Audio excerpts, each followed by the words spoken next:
Dadaabay waxaa ka bilaabay dugsi hoose dhexe halkaas way igu dhamaatay 2001 dugsi sare ayaan ka galay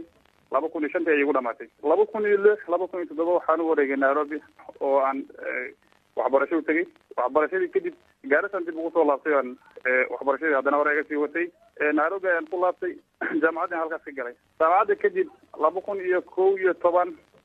September ayaan dib ugu soo laabtay wadanka si aan ugu adeego bulshadeedii hay'adda cunada adduunka shaqo ka helaan Soomaaliya dib ugu soo laabtay marka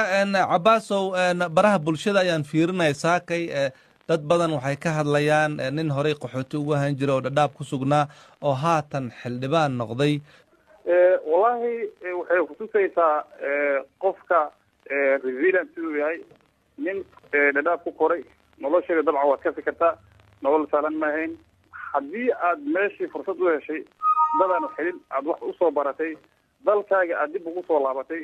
aad sanado soo shaqaysay hamigan uu jiro in aad wadankan aad dhex joogo aad wax ka qaban kartid oo aad micnaha barnaamijkii fursad u heshay in aad xildhibaanadii ka mid noqoto wallahi aadan ugu faraxsanahay